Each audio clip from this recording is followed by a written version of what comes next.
Your screen, it's fine. Okay, so right now. So now you should see the title picture about learning stable structures and kinetic systems, benefits of a causal approach. And this is joint work with Niklas Pfisters and Jonas Peters, who are both right now at the University of Copenhagen. And so the motivation is actually from a different field. So it's not in robotics. And one of the key motivations is that in robotics and control, we actually can derive a set of differential equations or the laws of motion from first principles. So we have a very good mechanistic standing. We have textbooks on this, but in other fields, that's actually not the case. So one of the revolutions in another discipline, for example, in biology, was systems biology, which was on a high level, basically the mathematical formulation and using mathematical tools for biology. So what they created is, for example, this Biomodels database, where researchers put in mechanistic models, for example, of insulin signaling or other mechanistic pathways in biology. And this set of models is growing ever since. And at the beginning, this is very much derived basically likewise from first principles and experiments. And now you can go there, download certain models and apply them for your further downstream task or analysis. But in some of these disciplines, so one of the projects which was actually done in my PhD and which partially is motivated by the talk is that you actually do not have the model. So this is a very, very common problem in this field. You actually do not have a model and there's no way you can easily derive it. And so what are typical examples in this Biomodels database? So for example, if you download this Biomodels 52, it's actually about the kinetic modeling of reactions in heteromonosaccharide casein systems and how melanoidin is formed in this reaction. And what you see here is different. So what is written in brackets is basically the state, and then the parameters are these K1 to K11. We don't see the slide, I think, no? Stefan, the slides are not moving. We're still on the very first slide. Okay. Sorry. Let's try again. That is, of course, so now you should see the slides and you see them moving. Yes. Yes. Okay. Very sorry. So yeah, this is the overview of these biomodels. So it's this repository where you have different formulations, for example, ODEs or other mechanistic models for these biological data sets. And one of these concrete examples is, for example, here this equation system for this heated monosaccharide casein system. And what you have here are these state variables, so which is written in this bracket. So this is, for example, glucose, fructose, triose, AMP, or melanoidin. And you have certain parameters, which are these K1 to K11. And now there are different tasks which typically come with this differential equation. So one is, for example, given that I have this set of equations, estimate these parameters very accurately. And another task is, and this is basically the topic of the talk, what happens if I don't have the right-hand side of this equation, but actually have to learn it? And why would we be interested in? And why would we be interested in that? So one of these systems and applications is actually that we hope to identify these pathways basically for personalized health. And we actually hope to learn systems and describe them such that these mechanistic equations allow us to generalize to new settings. So for example, if I perform an intervention on one of these variables, this mechanistic understanding would allow me to predict what would happen under these interventions. And this is a lot what causal inference focuses about. So from my perspective, and this is a certain limitation, in order to use causal inference and to say when it's useful, you need interventions. So if you're in a typically predictive learning setting where you only consider this IID case of identically and independently distributed data. So for example, if you take numbers from MNIST where you want to predict on the same training distribution just as a test set, then causal inference will not help you to obtain a better performance. It will actually harm you a little bit. But if you're interested in certain out-of-distribution generalization or generalization across certain interventions, then it can be very useful. And this is one of the applications which I want to discuss today. And what you need to do when you have that, so this is a little bit a difficult part, but typically when we speak about causal inference in a mathematical sense, you need to specify where the interventions are and you need to write down a more formal framework. And this you can actually do for ODEs and differential equations too. So typically you would say that an ordinary differential equation is already a causal system. That is true, but not in this mathematical formulation on the statistical sense. So there you need to, for example, specify where your do operations are, where your distribution is, and what you can intervene on. And in the following of the talk, so what we argue about is that you can do the intervention on the level of the differential equation. So for example, instead of having f1 here, you can, for example, write down 4. So you can fix the differential equation for x1 for the whole thing time as a constant. So you can, for example, say it's fixed to 4, or you can do any arbitrary intervention, but it's on the level of the differential equation. You can formalize that a little bit, and there's an archive preprint about it, but that is not the main topic of the talk. I just wanted to mention that there can be a formal framework and how causality and ordinary differential equations can be written down.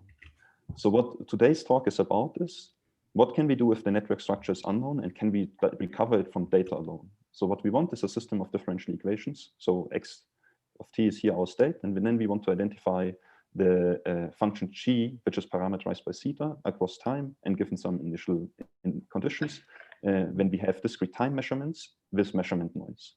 So what we assume to have is here multiple experiments. That is important. So we have data for multiple experiments here indicated in green, red, and blue. There we have discrete points. So let's say between, this is different to robotics, we have only very few and sparse observations. So let's say around 15, 20 observations per state across the time span. And now we want to find one model, like one ODE, which can explain the behavior of the system across all these experiments. So here you see this certain causal component. We basically hope that at some point, when reasoning across these multiple experiments, this will hopefully allow us to generalize to another experiment and not just within this predictive set. But this is important. Like if you're only interested to make it work within this data set, with these 3 experiments, that you can probably do by just pooling a data and fitting a predictive model. The difference of a causal model just comes from the fact that you want to generalize to another experiment. So what can be done in these situations? And this is actually a century-old problem, and there have been tons of publications on this. And what is the gold standard, or the most common approach, especially which works perfectly fine if you're interested in this predictive setting? This is typically nonlinear least squares. So what you do there is basically that you minimize the difference between your fitted trajectory to the observations. So you integrate up for a given set of parameters, you integrate up your trajectories, and then you update the parameters until the distance between the observations and your integrated curves is minimized in a least square sense. And if you look at this, so this is basically a steering knot between the viewpoint of causality and prediction, then this is a purely predictive approach, because it does not, so it basically overfits to the data, but that is typically fine as long as you're only interested in this ID case. So what are alternatives? So some of these recent alternatives is that we want to utilize causal structure or certain invariance properties to find structure which can generalize. And that is a little bit different on this causality to predictive approach. So in the following, we especially want to turn the knob a little bit away from this predictiveness towards this causality component without being absolutely and strictly causal. Because it's still unclear where this trade-off between causality and predictiveness should be. But we hope that by introducing certain stability components into our model selection, that this helps to generalize better or makes the model more robust. In this sense, you can view it as adding a certain robustness component to the model selection process. And this has been recognized in the causality literature early on. So the one direction is very simple. So basically, if you have the causal model, you expect it to generalize. But the other direction was very unclear until recently, or at least not formalized. And that helps and that means that this invariance property can actually help you to identify the causal model. So what is this based on? This is based on this principle of intervention invariance. And there the assumption is that the conditional mechanism of a target, so y is our target and x1 is our covariates, remains fixed across the interventions. So this means in more mathematical terms that for all possible environments, so this is this red, green, and blue environments which we observed previously in these experimental conditions, we assume that there's one model. So this is a strong assumption that there even exists one of these models, which is actually invariant across all of these environments. So this does not necessarily have to be fulfilled in practice, but we assume that this model exists. And how do we want to find it, or how do we hope to identify it? Basically, here we have a different, like we have a graph, so x1, x2 influence y, and then we have an intervention node. So here it's a different variable where in these different environments, there's an intervention on x2, and we want to identify these parameters which influence basically y, in the hope that for an unobserved environment, our model will then generalize. So how would that look like for differential equations? So there, what you have to do is actually fix your function class first. So we are strictly speaking in statistical terms, and we don't do non-parametric analysis here. So we assume a parametric family. And let's assume for the following that our class is basically linear in the parameters, and then arbitrary polynomials or monomials in the state. I will specify that later. But then in this class of functions we fix, so in this linear in the parameters and certain functions in the states, what can we say about one model? So if we pick one model in this family class, how invariant and predictive is this model class for a certain set of differential equations? And this is now the precise procedure we propose, and I will illustrate that how the causality component comes into display and how that hopefully allows to generalize. So for these discrete time measurements I mentioned before, we basically first do a smoothing spline fit. So this is a purely data-driven approach. There's no inclusion of any model or mechanistic understanding. You just fit a smoothing spline to the data. This is what you see here in blue. So on the x-axis is our time axis from 0 to 100. On the y-axis is our measurement of this variable. And the discrete gray points are our observations. Our discrete observations which have some measurement noise. And now the blue curve, which is this smoothing spline fit, is this data-driven model fit, which is just a predictive least squares minimization of fitting a spline to minimize the least squares loss to these observations. So this is the first step. So first we fit a predictive model, and this is a smoothing spline. So what happens then? So since it's a smoothing spline, it's fairly simple to just take the derivatives. It's basically, yeah, so you can easily differentiate that.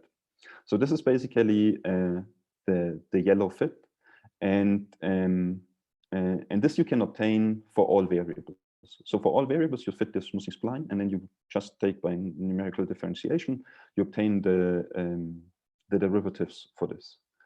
And if you have these derivatives for this model, so this is basically, then you have your left-hand side and you have your right-hand side due to the smoothing spline fit, then this is basically just a regression problem to estimate these parameters. So in this step, there are different ways how to do it, but you can basically estimate your parameters by identifying your parameters by a regression problem.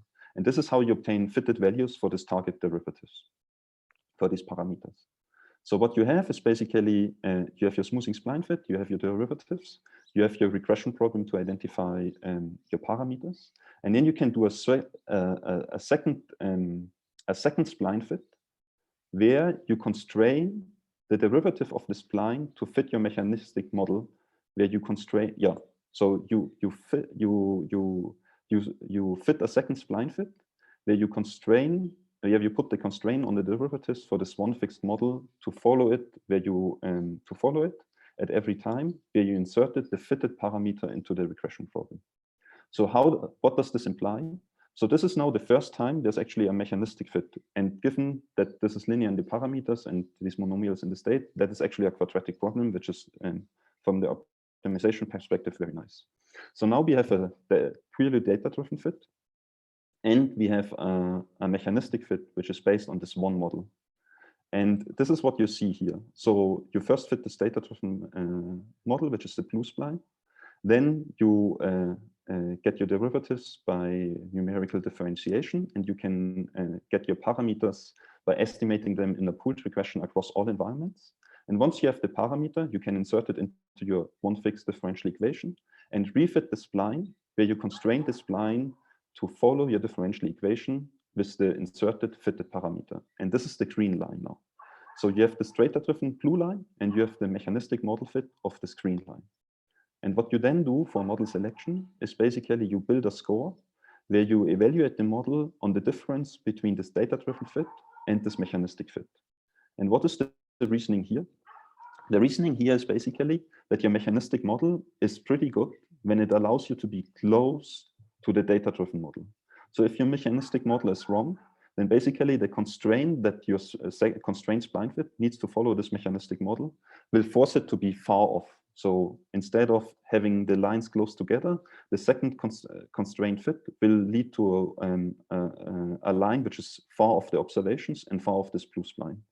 And this is how you find a model which is close to a data-driven approach and allows you to be both predictive and stable. That is the whole motivation in the whole pipeline. So then what you need to do is basically search through all possible, and this is a very computationally expensive search because it's a grid search through all models. Then you need to search through all these models in your model class. And if, for example, for these linear models and the dimensionality of the problem, this can be fairly quickly infeasible, and then you need to identify certain stopping criteria. So now I presented again for the overall workflow, and then I present one precise example from the biological applications to make it hopefully easier to understand.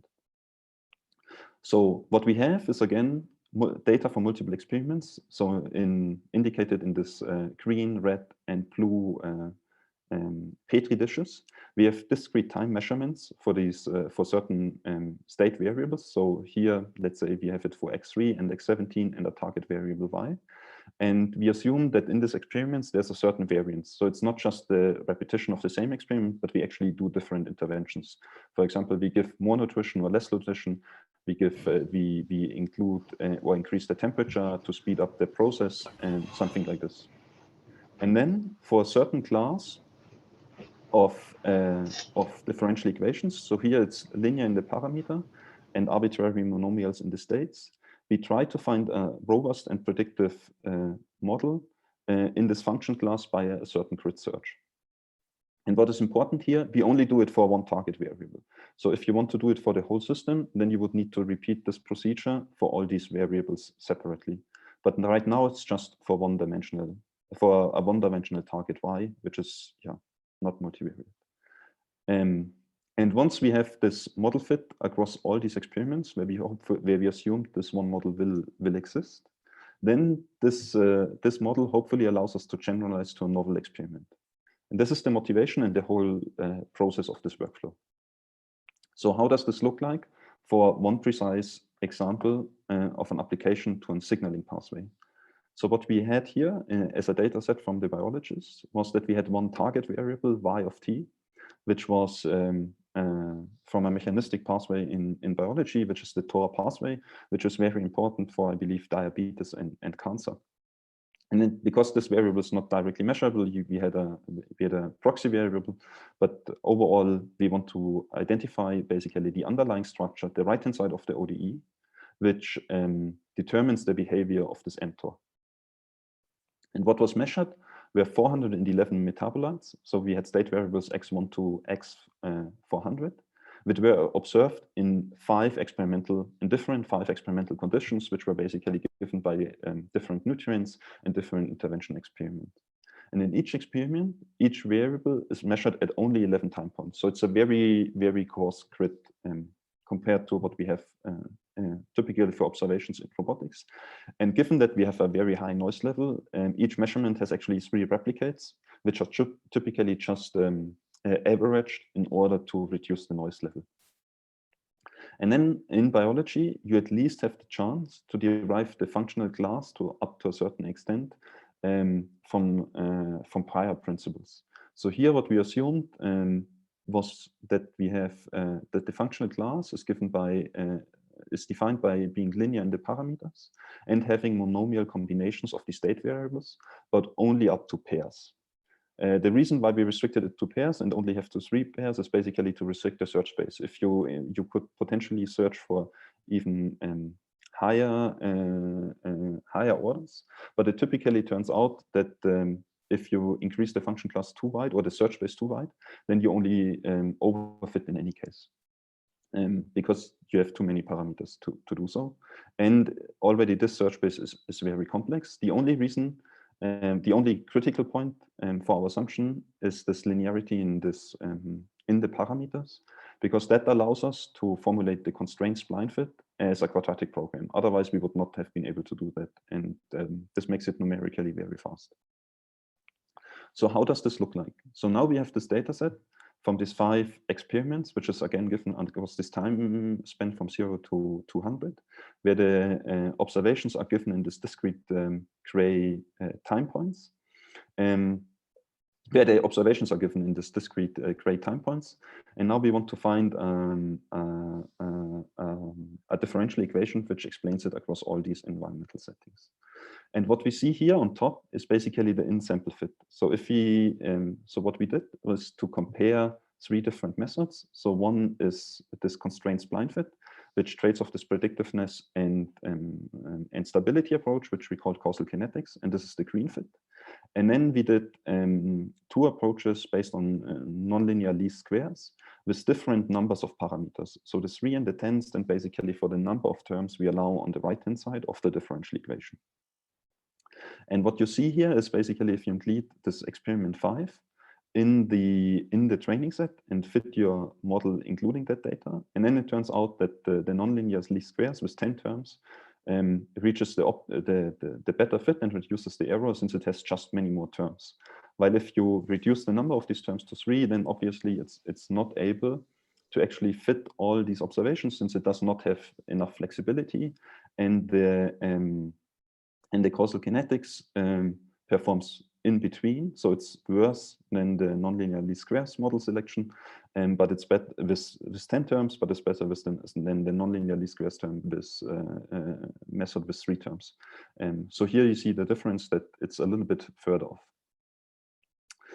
However, if you hold out one experiment, so now we excluded experiment 1 to experiment 5 on a rolling basis, and then we actually see that basically these nonlinear least squares fit with 10 terms led to a higher overfitting. So if we, for example, hold experiment 5 out, then it's significantly off on being evaluated in this experiment, while in generally all methods suffer. So even, for example, in experiment 2, basically all methods only get the linear downward trend, but they are significantly off in fittings and observations. But in overall, the approach which favors a certain robustness across these environments performs better than in this holdout experiment. So what happens now, for example, if your functional assumption is actually violated? So we made this very strict assumption that your functional class is linear in these parameters and arbitrary monomials in the states. And that is okay in the biological example, since you can motivate it from first principles, but in a lot of other applications, this assumption would be too strict. So what can you then do? Then you can basically do variable selection. So you can estimate which variables appear on the right-hand side very often. So you can rank these individual, you can rank the individual variables based on how often they appear in the top ranked model. So this is basically here, done here for the true positive rate and the frequency for the number of false discoveries before the complete model recovery for different methods. So it's again done for this causal kinetics. It's done for the random model selection. It's done for an approach based on, which is called gradient matching, which is basically that you take this derivative of the spline and turn the parameter identification into a regression problem. And it's based on difference matching, where you don't integrate up, but you just take basically the difference between 2 states and then identify the parameters by regression between these 2 differences. And there it turns out that in most of the cases, we recover the full model. So in the majority of the cases, we discover the full model before we make one wrong decision of including one variable in our model selection process. Now, what is the key problem here? So one of the key problems here, and this is basically the motivation for our research. So here, the key difficulty is that I believe in three key problems. So one of the key problems is that here we assume that all these variables have always been fully observed, even with some noise. So in this biological application, we had this 411 metabolites, and we assumed them to be the whole system and to be directly observed without any additional confounding. This, at least in the biological context, is a very, very strict assumption. And the second problem is that we have very few number of observations. And the third problem is that the ground truth is still, so we identify a certain model, but the ground truth is very, very hard to evaluate. So there are follow-up experiments now done in the biological labs with whom we collaborated, but it's very expensive to actually find out the ground truth in the cells with different interventions, which was why they actually ask us first to identify certain models which are a priori more plausible.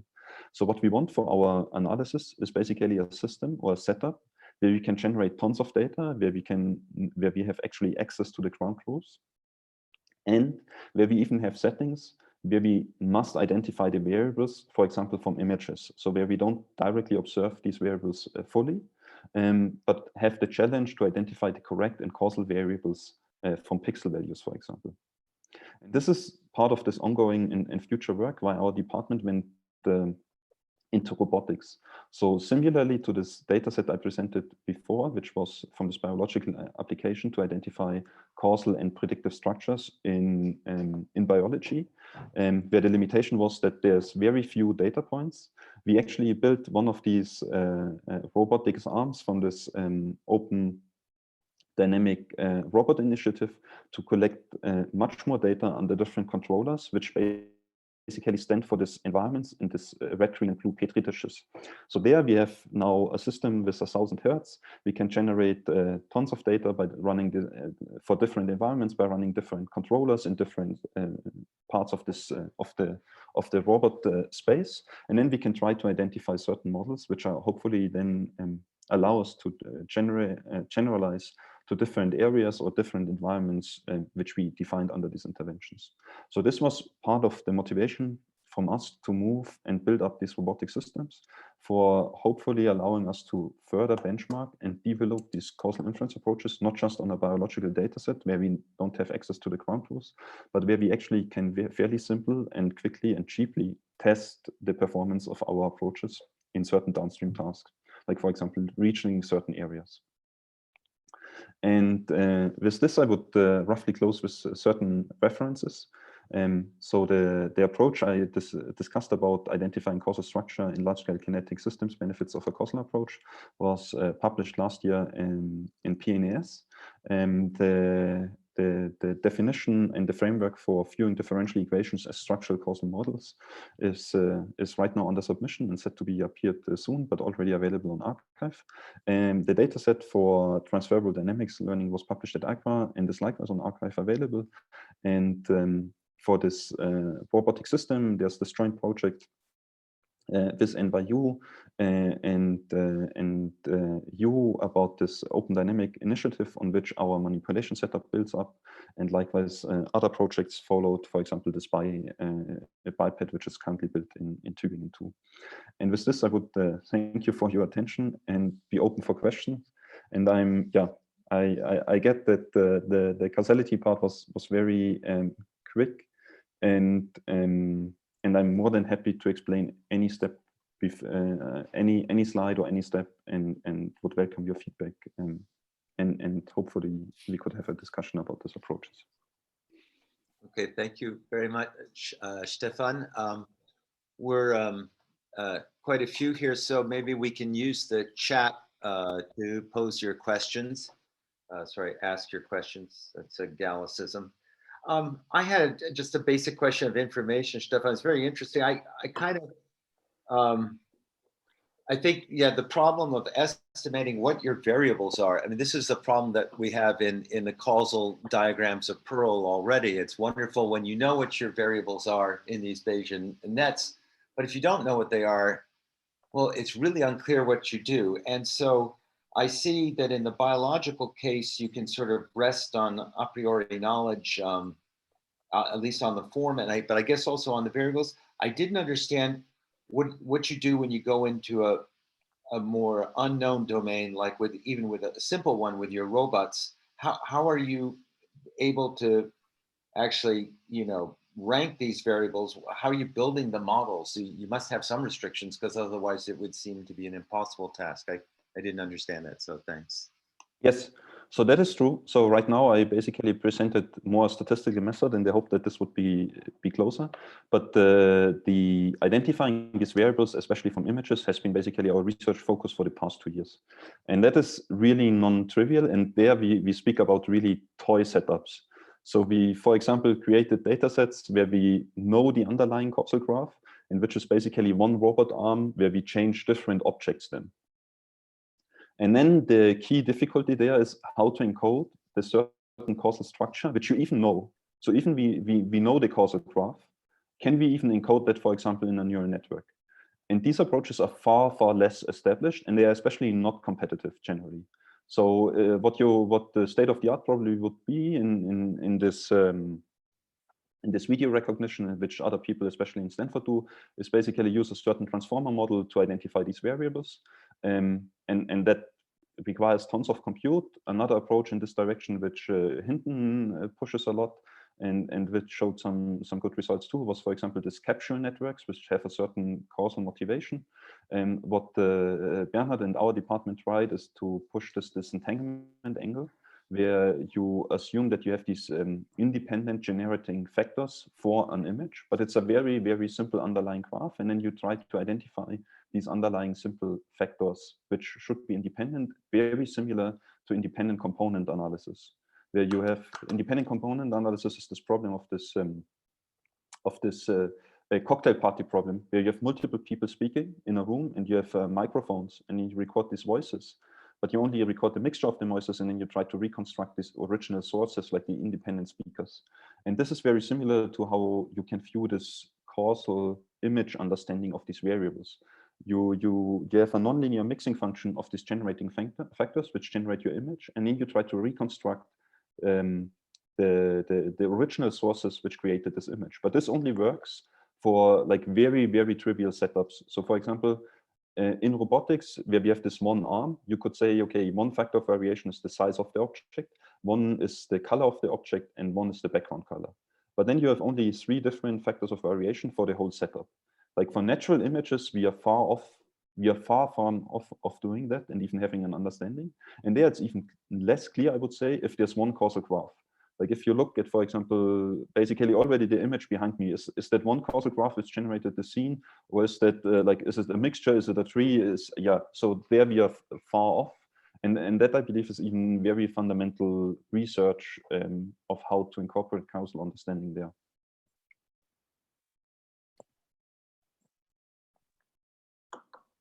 A very old philosophical question, just a short follow-up comment on that, is overdetermination, which kind of gets to this idea of multiple causal graphs, namely that you have multiple causal factors, maybe several of which would be sufficient for what you observe. And so that complicates the picture really, dramatically.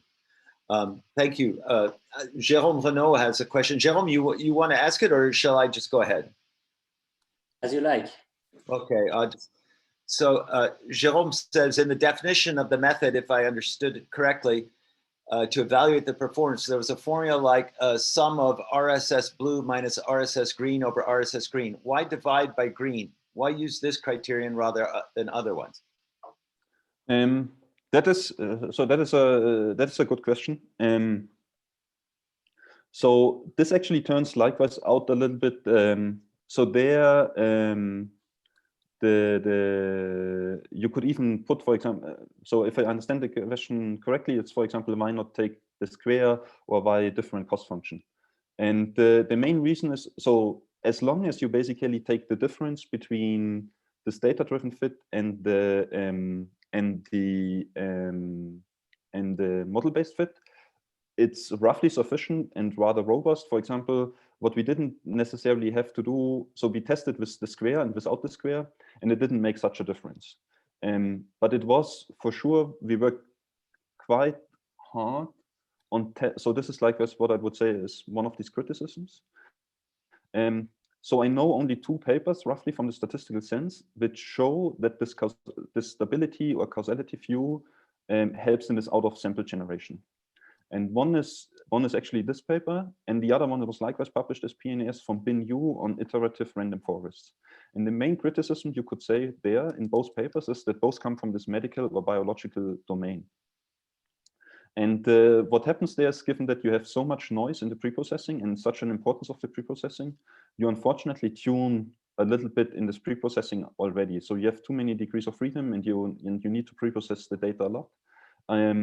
And there, the criticism is a bit that you basically incorporate probably a lot of your goals already in this preprocessing. So here we just realized that this helps in this out of distribution generalization, and we had other terms before. So actually, where we started out before was without a certain data-driven fit. We basically measured the conditional. We basically measured directly how invariant this function is based on the invariance of the distribution of the residuals. So you fit your model, then you take the residuals, and then you do an independence test, for example, how the residuals across these environments fluctuate. And the key problem is, and this would be the pure causality approach. The pure causal approach to it would basically measure the invariance of the residuals. Then you actually can show that you converge to this true causal model. And the problem is that then this knob would be completely in this causality direction. And the motivation for this score is that it's in between. And the reason you need it in between is that if you are too close to this causality section is, then you are super robust, but what you end up with is always the empty set. You basically reject all models. Oh no. Because this, the stability assumption is just too strict. You always end up no model accepted, since this is, it's just too rough. So that was basically to be somewhere in between, was basically the main motivation for the score. And there are very few papers. One is this anchor regression, which actually try to formulate this trade-off where you should be. So this is one of the key questions, I believe. So prediction is not so bad. So we always say from the causality literature, prediction correlations are so bad, but it's not so bad that you actually pick up these correlations. Like you don't want to get rid of all of them, right? You just want to get rid of the spurious correlations, but that already implies that you should be somewhere in between, because your purely causal approach would probably be too strict and too stable.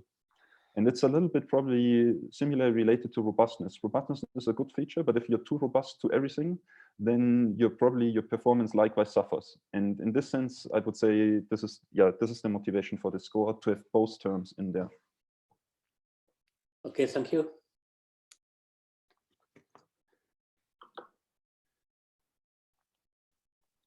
Eamon, it's your turn. So I guess you want to know how you want to handle stochastic methods in the model, or processes in the model.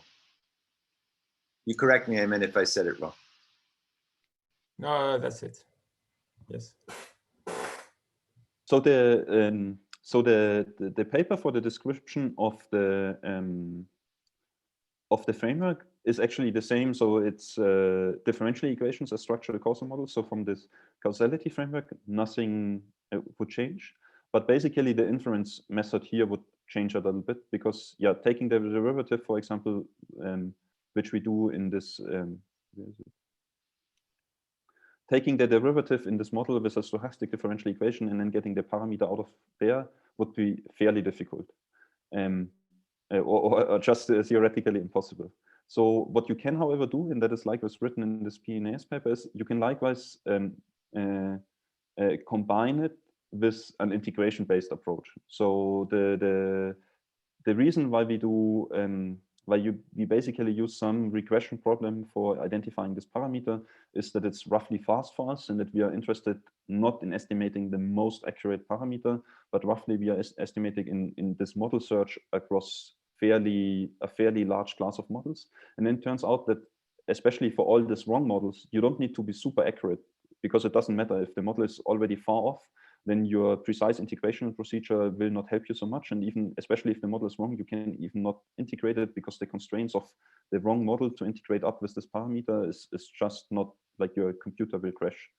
But in generally, like this idea of this invariance and stability, you can combine with an SDE solver too. It will just probably be infeasible to search for a large class of models. Okay, thank you. Thanks. Emiliano, here's your question. It's kind of long. Stefan, you can look in the chat for it. Roughly, it's, how does your way of thinking of causal models in terms of differential equations relate to Pearl and Halpern's way of looking at modeling causality using structural equations? Emiliano wants to know which model is more or less general.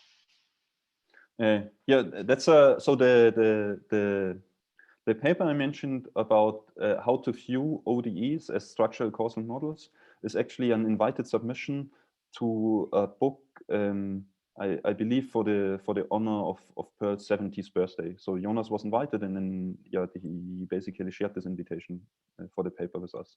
So this is pretty much in line with the do calculus and the structural causal model viewpoint, which was pioneered by Pearl, and this we even write in the abstract.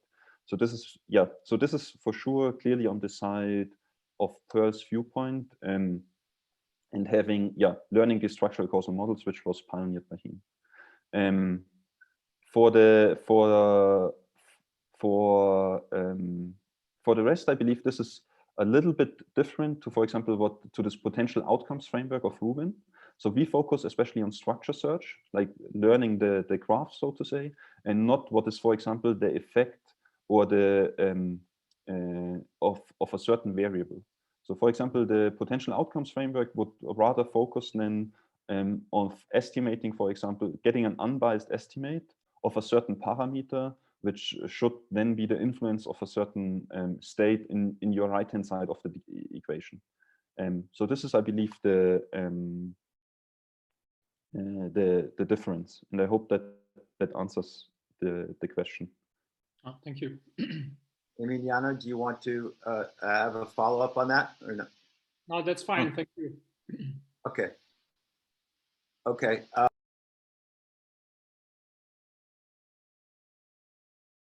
Sorry, Jérôme Bolt wants to come back. And I also, I think it was interesting. So I do not understand the difference between robustness and causality. Actually, I did not understand why the word causality is used. So I'd like to follow up on that too. I think I'm interested in this trade-off between prediction and causation, and linking exactly what the causal model should be more robust because it is subject, it's invariant under interventions of a certain kind. Interventions within a certain class. But why does it get so solid, I guess, so it looks like it drives the causal model, the causal reasoning here drives robustness to an extreme, where you said you get an empty class of admissible models. That sounds pretty terrible. Yes. I guess Jérôme's asking why that is happening, and I had the same question. So I believe a very good reference for the difference between robustness and causality is the Neyman lecture by Peter Bühlmann or the talk from Nikolai Meinshausen. I can post the link into the chat. And so you can view causality. So what they argue is that you can view causality from a distributional robustness point of view. So, and then the question is robust under which distribution? And it turns out that the causality defines basically for a certain problem. It generally would say that it should be robust under all possible interventions. And what happens then is that you need to basically define all these possible interventions. Right. And that is just a very strict assumption, I would say. So being robust under all possible interventions is just a very strict assumption. And it turns out that in many applications you maybe are not even interested against this worst case loss. And this worst case loss or worst case formulation is basically which prevents you to find a model which is acceptable. And this is likewise this trade-off between this predictiveness and causality. So the pure causality approach would be finding this worst case formulation, and then you tune it a little bit to this predictiveness where you say, okay, maybe I don't want to be robust against the worst case loss, which is against all possible interventions, but I can accept that, yeah, I would lose against a certain kind of interventions, for example, or I'm only interested in certain interventions at all at the beginning. But this is, can you make precise the word causality? What thing causes what other thing? I don't understand. You know, all this. yes. Yeah, you So, refer to what? give me a second that I can post the.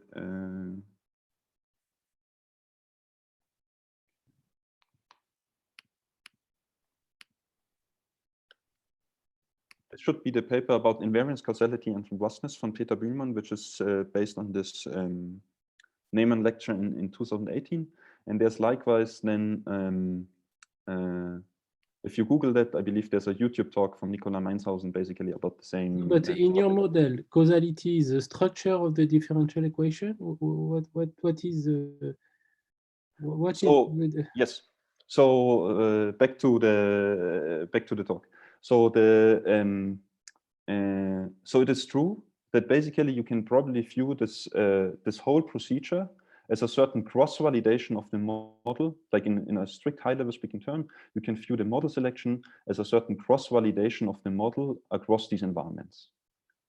And this is probably, yeah, a purely more robustifying way of selecting your model. And then where the causality aspect comes in is basically then more on a mathematical level, where you define, for example, your framework, your mathematical framework for your differential equation. So then what is, for example, the combination of an ODE and a structural causal model?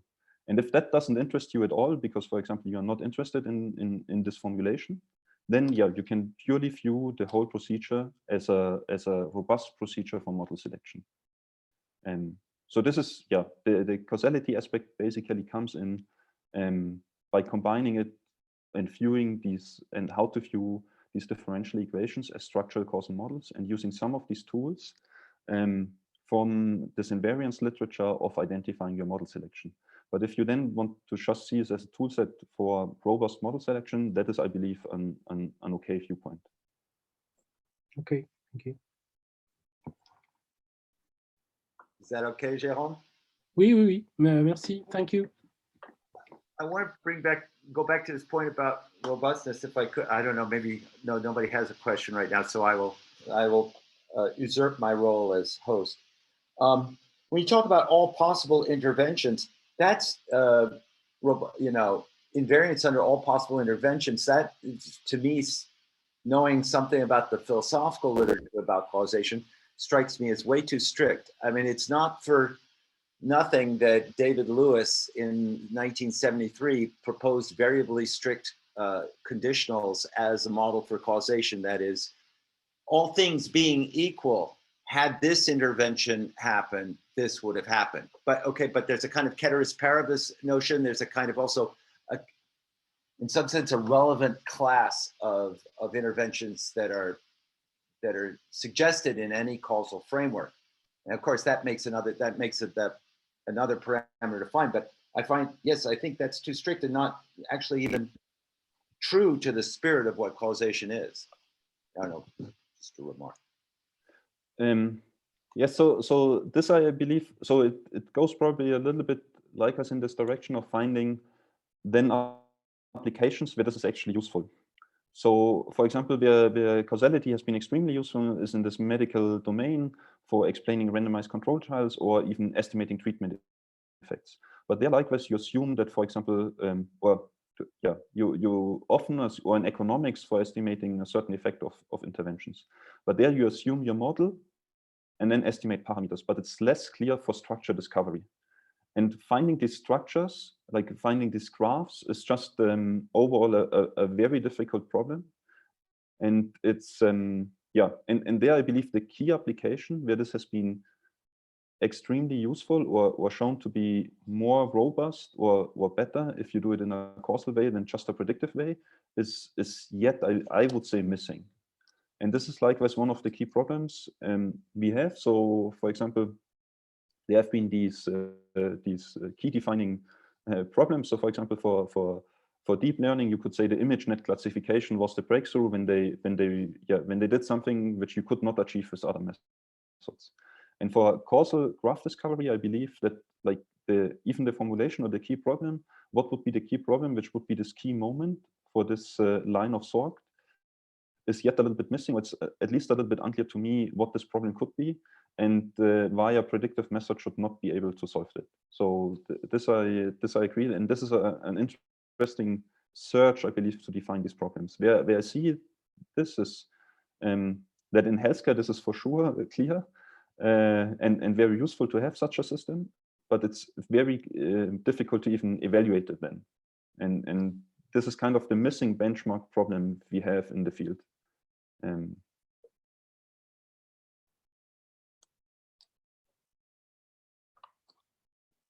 Are there other questions? Our guest has to go to a CIFAR meeting, I think, soon at 4. Yes. So but we have time for 1 or 2 more questions if you are willing, Stefan. Sure, I'm likewise more than willing. So if there, I'm more than willing to likewise have meetings any other time point. So if you have a question or but don't want to ask it now, or if you are already on a rush to the next meeting, then just please feel free to drop me an email, and I'm more than happy to join the discussion any other moment.